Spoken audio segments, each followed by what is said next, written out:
Hola a todos y bienvenidos nuevamente a mi canal. En el video anterior estuvimos hablando sobre los fundamentos de la administración. Estuvimos hablando sobre las 4 etapas del proceso administrativo. Estábamos hablando de la planeación, la organización, la dirección y el control. Muy bien.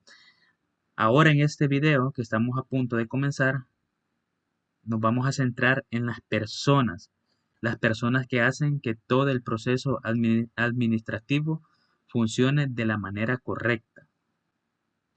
Vamos a estar hablando sobre habilidades directivas y liderazgo estratégico.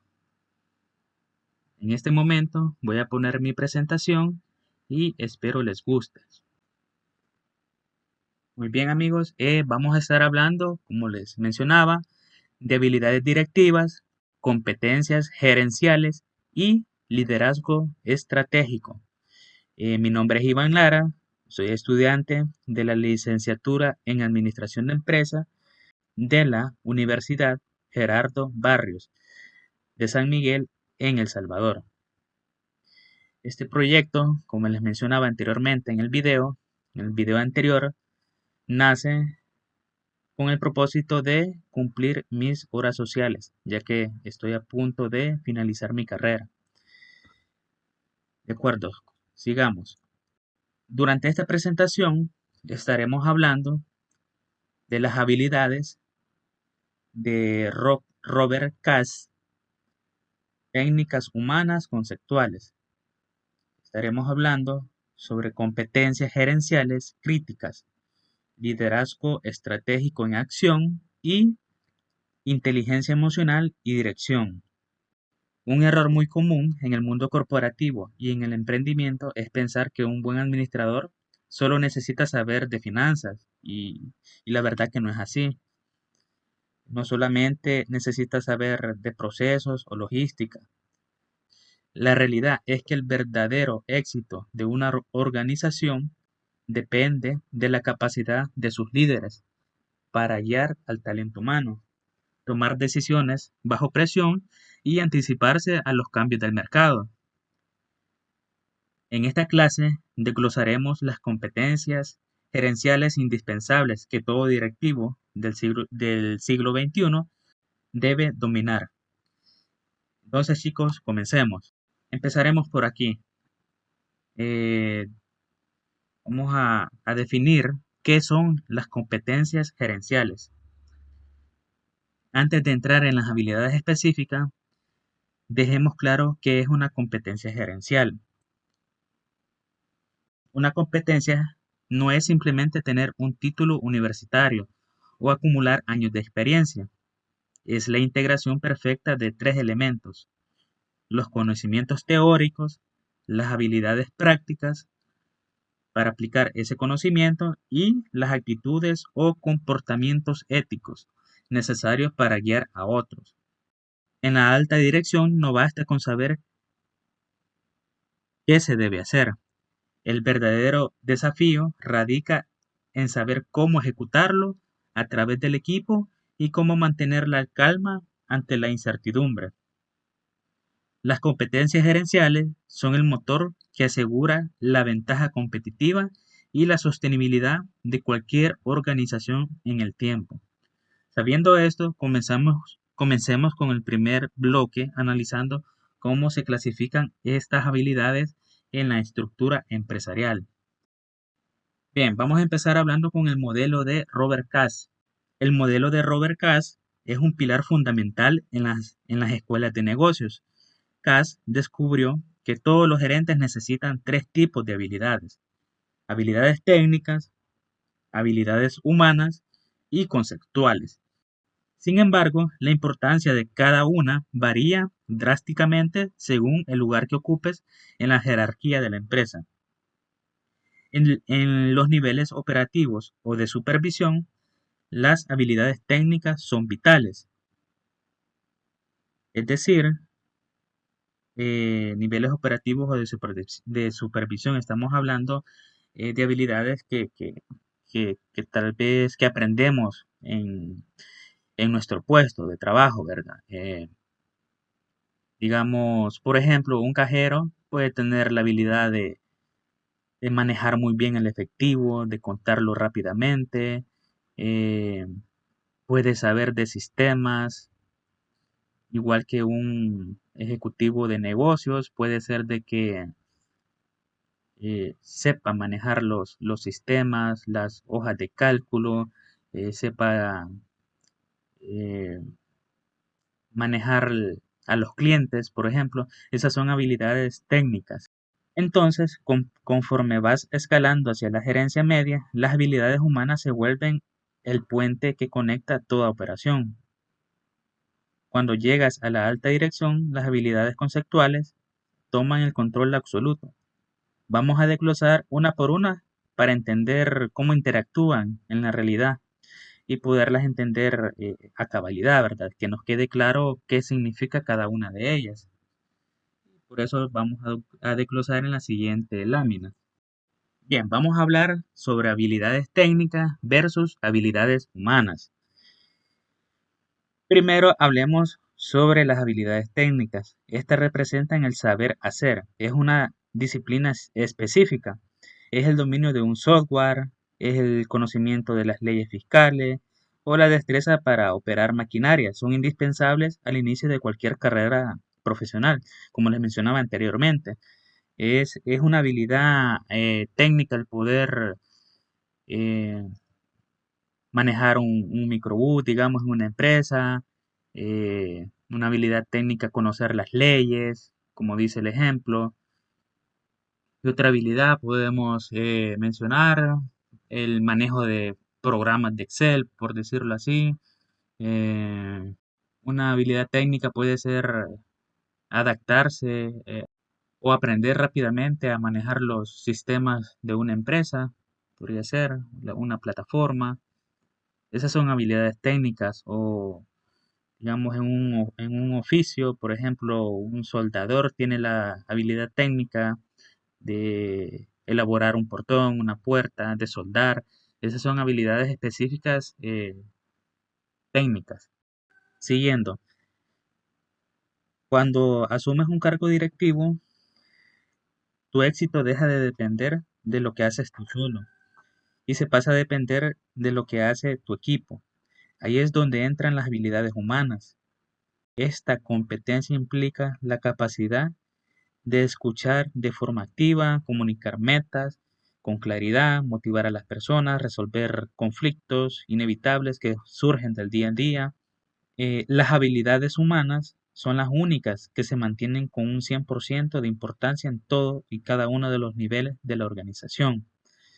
Entonces, amigos, habilidades técnicas entendemos que son habilidades que una sola persona puede aplicar, ¿verdad? Si yo aprendo un cierto puesto, en cierta manera, pues mi trabajo puede ser solo, digamos. O sea, si yo aprendo un programa, yo lo manejo solo y no necesito depender de mis demás compañeros para hacer mi trabajo bien. Pero cuando se tiene que asumir un cargo como gerente, el gerente no puede manejarse solo. Él tiene que velar porque todos los colaboradores se encuentren bien.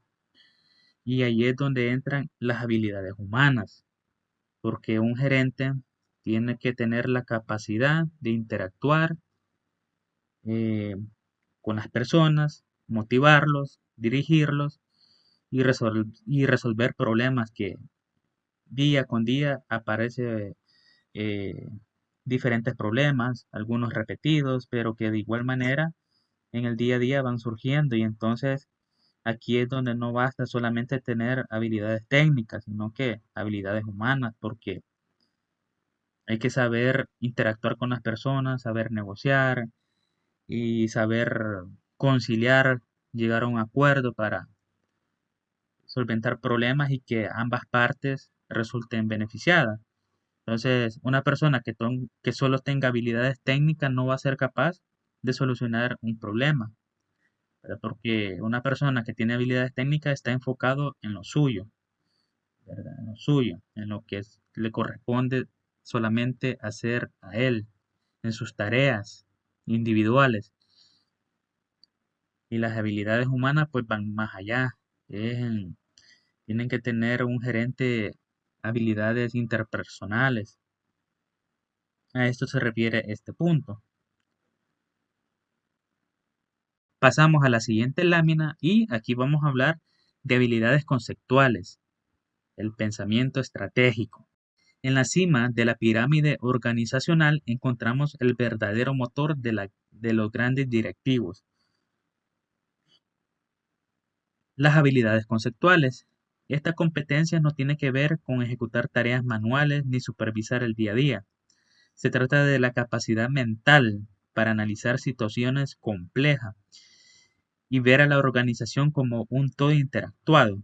Un director con altas habilidades conceptuales entiende perfectamente que si el departamento de ventas toma una decisión, esta impactará de inmediato a producción, a finanzas y a la reputación externa de la marca.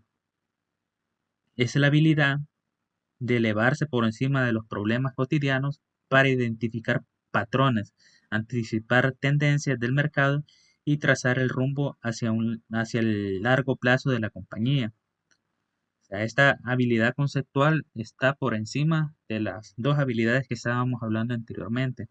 Aquí un alto directivo, un gerente tiene que saber anticipar todo lo que, en todo lo que va a afectar una decisión que él pueda tomar. Entonces, por eso él debe de conocer toda la estructura de la empresa y cómo están relacionados los diferentes departamentos y saber dimensionar cómo va a impactar alguna decisión que él pueda tomar. A esto se refiere a este punto. Pasamos a la siguiente lámina y aquí estaremos hablando de competencias críticas, toma de decisiones complejas. Aquí entramos en el segundo bloque de nuestra clase para hablar de las competencias críticas que definen la supervivencia de la empresa. La primera de ellas es la toma de decisiones complejas. A diferencia de los niveles operativos, donde las decisiones suelen seguir manuales establecidos, un alto directivo se enfrenta constantemente a problemas inéditos, donde la información es incompleta y el riesgo es elevado. Tomar decisiones críticas a nivel gerencial exige un equilibrio perfecto. Por un lado, la capacidad analítica para procesar datos financieros, métricas de mercados e informe de rendimientos. Y por otro lado, la agilidad mental para decidir con rapidez antes de que la oportunidad desaparezca. En la alta dirección, la indecisión o la parálisis por análisis suele ser mucho más costosa que un error calculado. Aquí nos está diciendo que en el día a día de la alta dirección hay decisiones que se deben de tomar ágilmente. Hay que analizar de forma rápida para tomar las mejores decisiones. Es muy diferente con los niveles operativos porque en los niveles operativos hay manuales, hay procedimientos que van de orden en orden. Es decir, si ocurre un problema en nivel operativo, hay un manual que les ayuda a decidir por cuál camino ir. Hay un manual establecido, ¿verdad? Que lo guía a solventar cualquier problema que pueda surgir, ¿verdad? Mientras que en la alta dirección no es así. O sea, ahí los problemas suceden de la noche a la mañana, de pronto, y un alto gerente debe de saber qué hacer ante esas situaciones. Vamos con la siguiente lámina, amigos, y aquí nos encontramos con la gestión del cambio organizacional. La segunda competencia crítica en la gestión organizacional moderna es la gestión del cambio. El entorno empresarial actual se mueve a una velocidad vertiginosa debido a la tecnología y a la globalización. Un directivo competente no busca mantener las cosas estables para siempre.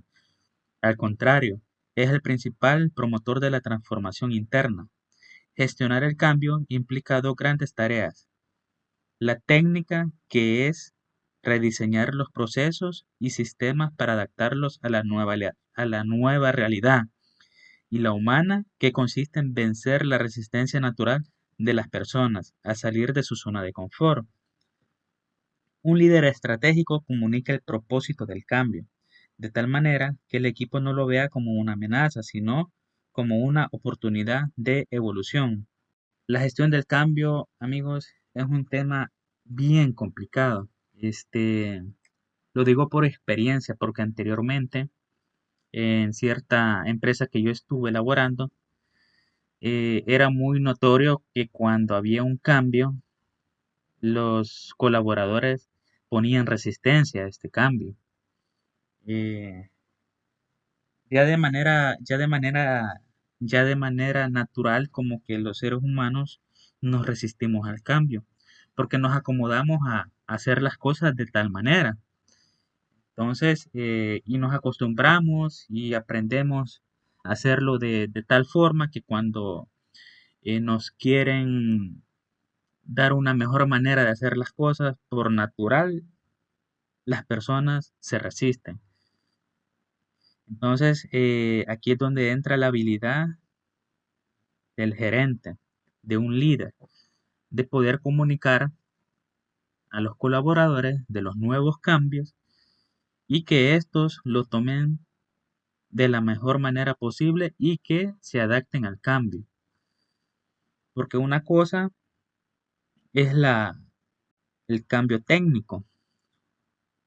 Digamos que no es lo más fácil, pero porque lleva su trabajo, ¿verdad? Para las personas involucradas en realizar los cambios, por ejemplo, en un sistema, ¿verdad? Eh, Les lleva su trabajo poder hacer que por ejemplo, una plataforma trabaje de una mejor manera, hacer los cambios en el sistema, ajustarlos para que el trabajo sea mucho más fácil, más ordenado y más eficiente. Entonces, esa es la primera parte, digamos, pero viene la segunda, que estamos hablando al momento de informar a los colaboradores de este nuevo cambio.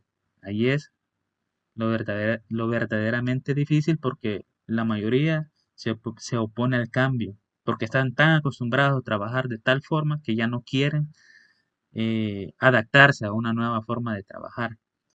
A esto se refiere este punto y aquí es donde el gerente debe de tener, de no imponer a la fuerza, ¿verdad? Porque tampoco se trata de eso, porque si no, los colaboradores lo toman de mala forma y puede afectar porque no van a querer aprender, lo van a hacer de mala forma y entonces eso puede afectar grandemente el trabajo, ¿verdad? De la empresa.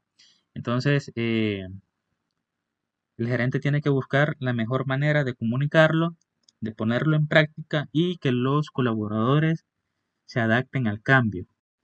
Bueno amigos, pasamos a la siguiente lámina, que es el pensamiento crítico y la resolución de problemas. Aquí esto está ligado al anterior.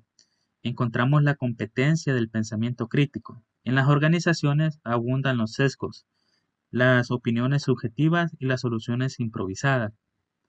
El directivo, con pensamiento crítico, tiene la disciplina intelectual de cuestionar los supuestos tradicionales de la empresa y evaluar la evidencia con tal objetividad. Cuando surge una crisis, este enfoque permite separar los síntomas superficiales de la verdadera causa raíz del problema. Un gerente promedio apaga incendios diarios, aplicando parches temporales a los problemas. Un director estratégico utiliza el pensamiento crítico para diseñar soluciones sistemáticas que resuelvan la falla de raíz y eviten que vuelva a ocurrir en el futuro. Ese es el pensamiento crítico y resolución de problemas, amigos. Aquí es de cuestionar los supuestos y evaluar las evidencias, separar los síntomas superficiales de la causa raíz. Hay que identificar la raíz del problema y hay que aplicar soluciones eh, definitivas, ¿verdad? No soluciones que reparen el problema en cierto tiempo y que al final en el transcurso del tiempo vuelva a surgir el mismo problema. Entonces un alto directivo lo que busca es solventar este problema de raíz y eliminarlo totalmente para que no vuelva a surgir en el futuro. Siguiendo con la presentación, vamos a hablar, vamos a entrar a un tema muy interesante que me gusta mucho, que es el liderazgo. Aquí lo vamos a definir. Esta lámina nos hace la siguiente interrogante. ¿Qué es el liderazgo estratégico? Liderar estratégicamente no es simplemente decirle a la gente qué hacer por las mañanas, ni revisar hojas de asistencia. Es la capacidad de anticipar los cambios del entorno, visualizar escenarios futuros y mantener la flexibilidad necesaria para reorientar la empresa cuando sea necesario. Un líder estratégico no trabaja para el día de hoy, trabaja hoy para asegurar que la empresa exista y sea un éxito dentro de 5 o 10 años.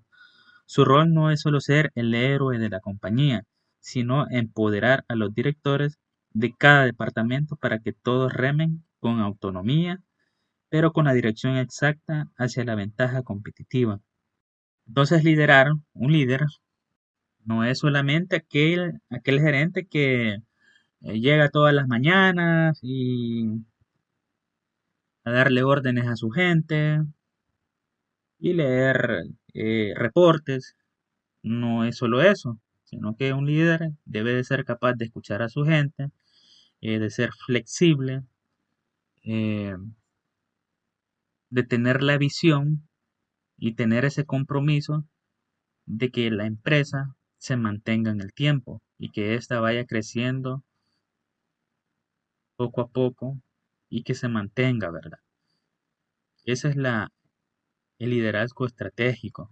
Pasamos a la siguiente lámina y en esta lámina vamos a hablar del liderazgo tradicional versus liderazgo estratégico. Para entenderlo con total claridad, comparemos el liderazgo tradicional con el estratégico. El líder tradicional es reactivo, espera que surja un problema o una crisis en la oficina para salir corriendo a solucionarlo. Se enfoca exclusivamente en cumplir las metas de esta semana o de este mes y prefiere mantener las cosas estables para evitar riesgos. Ese es el líder tradicional. O sea, su visión no va más allá de que la empresa crezca, ¿verdad? Sino que no aporta ideas innovadoras para que beneficien el crecimiento de la empresa. Él va en el día a día resolviendo los problemas que se presentan cada día, solucionando y se va tranquilamente y termina su jornada. Ahora veamos lo que es un líder estratégico. El líder estratégico es proactivo, es una persona proactiva. Prefiere anticipar las oportunidades y tendencias antes de que su competencia directa. En lugar de proteger el presente a toda costa, fomenta la innovación dentro de la estructura, pero la diferencia más profunda radica en el poder. El líder tradicional acumula la autoridad para controlar a su equipo. El líder estratégico descentraliza el poder para desarrollar la capacidad de liderazgo de los demás miembros de la organización. Y es donde entra eh, este tipo de líder estratégico. Es bien diferente con el tradicional, porque el tradicional es como un dictador, por decirlo así. Solo él tiene la razón, solo sus ideas valen y solo lo que él diga. No acepta, no es flexible, no acepta nuevas ideas de los empleados. Y por el contrario, el estratégico, sí, él está abierto, es flexible, es innovador, escucha a su equipo, no se apodera de toda la autoridad él, sino que eh, apoya a su equipo, desarrolla la capacidad de cada persona, es una persona proactiva y es una persona que siempre busca el bien para la organización, no a corto plazo, sino que a largo plazo, ¿verdad? Y siempre está activo a las nuevas oportunidades que puedan surgir para la empresa. Bien amigos, vamos avanzando con la presentación. Vamos a pasar a la siguiente lámina y aquí vamos a hablar de los pilares de la estrategia administrativa. La estrategia directiva se sostiene sobre tres pilares no negociables. El primero es la alineación organizacional. Esto significa lograr que la cultura diaria de la empresa, los hábitos de trabajo y los incentivos estén perfectamente alineados con las grandes metas de la planeación. El segundo pilar es el desarrollo del capital humano. Un director estratégico sabe que el talento actual de la empresa podría quedarse corto ante los retos del mañana. Por lo tanto, invierte recursos en capacitar y preparar a su personal constantemente. En este punto, me consta de que hay empresas que se preocupan por el desarrollo del capital humano. Hay empresas de que incluso llegan al punto de pagarle una carrera universitaria a empleados sobresalientes. No solamente una carrera, sino que también hasta cursos, maestrías. Hay empresas muy buenas aquí en el país, en El Salvador, que hacen este tipo de cosas, ¿no? De que para que su personal se desarrolle y que a futuro estas personas, con sus estudios ya realizados, puedan ocupar puestos gerenciales muy altos, ¿no? Puestos muy importantes y que pongan en práctica todo lo aprendido en la empresa. O sea, todo lo que estudiaron y lo que aprendieron lo ponen en práctica en la empresa. Entonces, esto hace de eh, que la empresa se prepare con personal capacitado a largo plazo. El tercer pilar es la sostenibilidad. La meta de la alta dirección no es solo generar ganancias rápidas este trimestre, destruyendo el ambiente laboral o la reputación de la marca, sino de asegurar un crecimiento ético, tecnológico y comercial duradero en el tiempo. Qué interesante este pilar de la sostenibilidad. Es un pilar muy interesante porque, o sea, no basta con que este mes hayamos sobrepasado las metas. O sea, no basta con que este trimestre, este año, hayamos alcanzado las metas y la empresa obtuvo ganancias enormes, ¿verdad? No basta con solo eso. Y aquí nos habla de la ética, que lo vimos en el video anterior, que nos hablaba de los valores de la empresa, los valores que debe de poner en práctica, porque los resultados deben ir acompañados por los valores, sin violentar ninguno de ellos, porque esto pone en peligro la marca de la empresa. Porque imagínense un mal procedimiento. Sí, se llegó a la meta tal mes, pero se hizo con trampa, engañando a los clientes, haciendo mal los procedimientos. Entonces, a esto se refiere este punto, sostenibilidad. Porque ¿qué tal si se llegó a la meta con trampa? ¿Qué tal si se le mintió a un cliente? Entonces estamos cumpliendo la meta de cierto mes, pero no estamos siendo sostenibles porque si le mentimos a un cliente, la empresa se arriesga a una demanda y eso puede afectar grandemente a la empresa. Entonces, a esto se refiere este punto, amigos. A hacer las cosas de la manera correcta, de forma ética, para mantenerse sostenible en el tiempo. Y seguimos con nuestra presentación y vamos a entrar a un tema muy interesante, tanto empresarial como personalmente, porque la inteligencia emocional no solamente tiene que ver en las empresas, sino que a manera personal también tenemos que ponerla en práctica, la inteligencia emocional. Aquí entramos a la última fase teórica de nuestra clase, el factor humano. Daniel Goleman, el gran referente de la inteligencia emocional, demostró que el 90% de la diferencia entre un gerente promedio y un líder estrella radica en sus habilidades emocionales, no en su coeficiente intelectual. En la alta dirección, la inteligencia emocional se traduce en dos superpoderes. El primero es el autocontrol o la autorregulación, la capacidad de mantener la calma y pensar con claridad en medio de una crisis financiera o un colapso operativo. El segundo es la empatía, la habilidad de sintonizar con el estado de ánimo de tu organización, entendiendo las motivaciones y temores de tu personal para guiarlos con éxito hacia la meta. Un director esclavo de sus propios arranques emocionales destruye la cultura laboral en cuestión de días.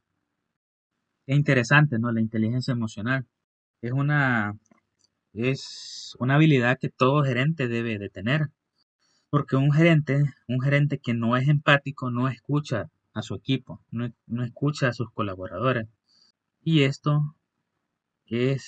y esto le afecta grandemente porque a veces los problemas personales afectan en lo laboral. Entonces aquí es donde el gerente debe de saber sentarse. Digamos, si ve un colaborador con estado de ánimo bajo, lo que debe hacer es reunirse con él, platicar, preguntarle qué le pasa, cómo está, saber escucharlo y posteriormente viene, después de escucharlo, tiene que venir la parte motivacional, saber motivarlo y que éste salga con ganas de trabajar. Eso sería ser empático, conocer y entender los problemas de nuestros colaboradores. Esta es una gran herramienta para que el colaborador se sienta comprendido y que tenga ganas de trabajar, ¿verdad? De la manera correcta. Y debe de tener autocontrol, porque en las empresas, el día a día, surgen problemas que una persona que no tenga autocontrol no va a estar preparado para poder manejar este tipo de estrés, porque los problemas generan estrés, generan presión, y si un gerente no tiene autocontrol, puede explotar y expresar palabras, oraciones hirientes, maldichas, y esto es un peligro. Entonces, por eso debe de tener autocontrol, mantener la calma, entender que los problemas surgen en el día a día y tiene que mantener la calma y pensar con claridad qué solución poder darle. En el día a día existen muchos ejemplos. Bueno, yo trabajé en una empresa donde habían gerentes muy buenos y otros no tan buenos, ¿verdad? Entonces, ahí se nota en donde es perceptible, ¿no? Todos los empleados saben a qué gerente acudir para solucionar cualquier problema, con quién auxiliarse, ¿verdad? Y obviamente van a elegir al gerente de que lo sabe escuchar, que le resuelve sus problemas, y no van a ir a elegir al gerente, no van a ir a buscar al gerente que les da una mala resolución cuando le van a presentar un problema, o simplemente que no les quiere ayudar, o les dice resuélvanlo ustedes, ¿verdad? Entonces, todo esto tiene que ver con la inteligencia emocional. Entonces, un gerente debe de saber controlar sus emociones, debe de saber controlar su temperamento, sus tristezas, su estrés, la presión, porque tiene que tener claro que esto va a estar presente siempre. Siempre van a existir problemas y debe de mantener el control para encontrar la mejor solución y que no afecte, ¿verdad?, su salud tampoco, porque el no saber manejar el estrés puede manejar complicaciones en la salud de las personas. Entonces aquí, por eso este tema es muy importante y es un tema que se debe de estudiar a más profundidad. Bien amigos, seguimos con la siguiente lámina y aquí entramos a hablar sobre la comunicación asertiva y negociación. La principal herramienta de trabajo de cualquier líder es su palabra. Y por eso la comunicación asertiva es obligatoria. Comunicar con asertividad significa ser capaces de expresar nuestras expectativas, metas y reclamos con total claridad y firmeza, pero sin caer jamás en la agresión ni la falta de respeto. La agresión, lo que hablábamos anteriormente sobre la inteligencia emocional, ¿no? No, una persona no puede ser agresiva. O sea, sí puede dar su opinión, sus ideas, decir si algo le parece o no, pero para eso hay maneras, ¿no? No se puede ser agresivo. La comunicación asertiva está en el centro exacto entre la pasividad de no decir nada y la agresividad de imponer a la fuerza. Es decir, está en el punto medio. O sea, no es bueno ser muy pasivo, ni tampoco es bueno ser agresivo. Entonces hay que ubicarnos en el centro. A la par de la asertividad camina la escucha activa, que consiste en callar la mente para entender el problema del empleado antes de dictar una orden. Dominar este equilibrio te convierte en un negociador de alto nivel, capacitado para resolver conflictos internos y cerrar alianzas externas bajo el enfoque constructivo de ganar-ganar. Es decir, un gerente debe de saber escuchar el problema, buscarle solución y buscar el ganar-ganar. Ganas tú, gano yo. Esta es la comunicación asertiva. Para continuar, vamos a hablar sobre la gestión del talento y el empowerment. Una de las aplicaciones más puras de la inteligencia emocional y la comunicación asertiva en la gerencia moderna es el empowerment o empoderamiento en español. Muchos directivos sufren de una enfermedad organizacional que es la necesidad obsesiva de controlar cada minúsculo detalle de lo que hacen sus subordinados. Es decir, lo andan aquí, en la nuca, en la espalda. Esto no solo asfixia el talento humano, sino que destruye la agilidad de la empresa. El director estratégico utiliza la asertividad para fijar metas claras y luego empodera a su equipo, dándole la autonomía y la autoridad para tomar decisiones en sus respectivas áreas. Esto transforma el rol del directivo, deja de ser un supervisor policiaco que vigila horarios y te conviertes en un mentor estratégico que elimina obstáculos para que su gente brille, que la gente brille. Ese tiene que ser el objetivo principal de todo gerente. Entonces, ¿qué es el empowerment? El gerente tiene que hacer que cada colaborador se vuelva experto en su área, que sepa todos los procesos que tiene que hacer y para que lo haga solo, ¿verdad? No es necesario que un gerente ande detrás de uno supervisando que esté haciendo su trabajo. Yo tuve una experiencia, mala experiencia, que trabajé en una institución financiera y tenía un jefe, bueno, tuve una jefe, una mujer jefe, de que cada 10 minutos llegaba a mi oficina a ver qué había hecho en esos 10 minutos. Si ya había hecho tal cosa, si ya había hecho aquello. Entonces cada 10, 15 minutos llegaba y eso a mí me estresaba totalmente. Y a tal punto que se lo mencioné, pero como era un gerente que no era flexible, no escuchaba a su equipo. Entonces a tal punto que me sentí demasiado estresado y decidí renunciar a esta empresa. Posteriormente trabajé en otra institución, me pasé para otra institución donde las cosas eran totalmente diferentes. El jefe gerente que tuve era totalmente diferente. Él me preguntaba, él me preguntaba si necesitaba de su apoyo, si había algo en lo que me podía ayudar. eh, y pues simplemente la verdad que uno ya aprendiendo los sistemas, sabiendo lo que tiene que hacer, no es necesario que el gerente ande detrás de uno. Entonces yo siempre le decía que no, que todo estaba bien. Y no era el tipo de gerente que iba a andar detrás de mí supervisándome si mi trabajo estaba bien, si lo estaba haciendo principalmente. Porque creo que las personas que entramos a trabajar a una empresa ya somos mayores de edad, ya somos adultos que sabemos qué es lo que tenemos que hacer y por qué es que estamos ahí. Entonces, de nada sirve ser un gerente que asfixia el talento humano, porque al final lo que hace es pues estresar a la gente y esta renuncia y se va a buscar mejores oportunidades en otras empresas. Y entonces esto afecta grandemente a las empresas que tienen gerentes que trabajan de esa manera, porque el personal busca otras opciones, ¿no? Y al final, pues la empresa se va quedando eh, sin recursos humanos y tienen que incurrir en nuevos gastos para reclutar nueva gente.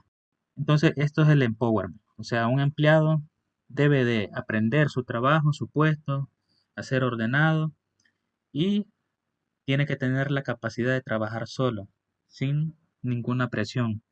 Y obviamente, ¿verdad? Cumplir con su trabajo, con lo que se le exige, sin necesidad de supervisión.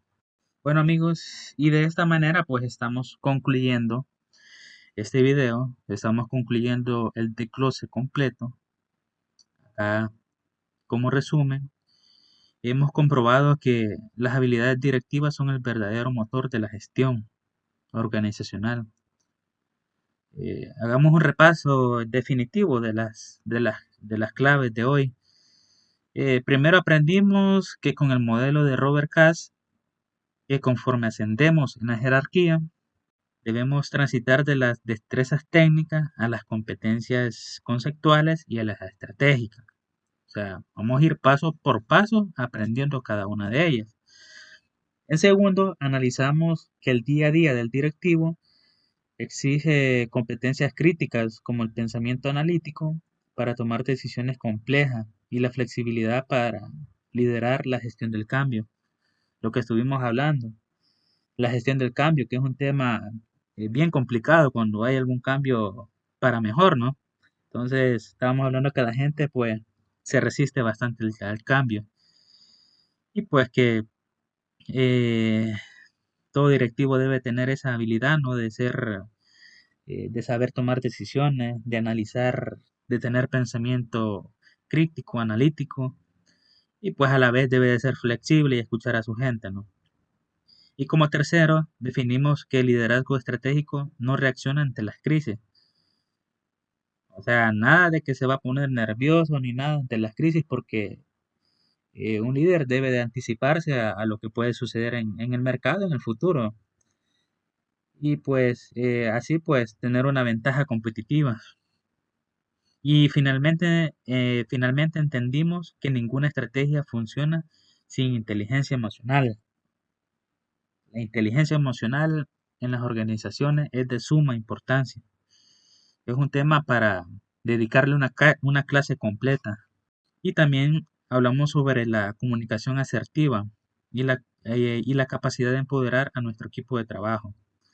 La comunicación asertiva, eh, tenemos que no ser pasivo, no dejar que si yo me siento incómodo con alguna orden o algo que me estén exigiendo, o sea, no ser demasiado pasivo y solamente decir sí, está bien.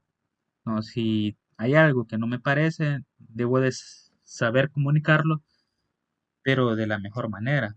Tampoco debo de actuar agresivamente, sino que hay palabras adecuadas para expresar de que no estoy de acuerdo con tal acción, ¿no? Con tal orden o con tal decisión que se esté tomando. Entonces debo de estar en el punto medio entre no ser muy pasivo ni muy agresivo y saber dar mis opiniones, mis ideas, sin ofender a nadie, ¿verdad? Y la capacidad de empoderar a nuestro equipo de trabajo, el empoderar que cada colaborador en su puesto sea un experto y que no tenga la necesidad de tener al gerente atrás, respirándole, haciéndole supervisión para ver si está cumpliendo con sus obligaciones. Y el gerente debe de dar esa oportunidad de que el empleado demuestre que puede hacer su trabajo sin necesidad de tenerlo a él supervisándolo.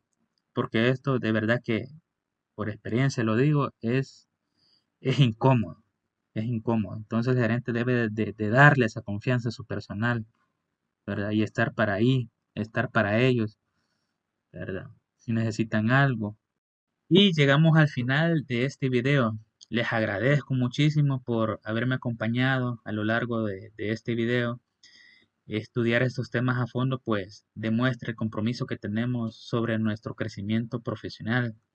Si este contenido hizo aporte a tu crecimiento profesional, a tus conocimientos, te invito a apoyarme. Suscríbete a mi canal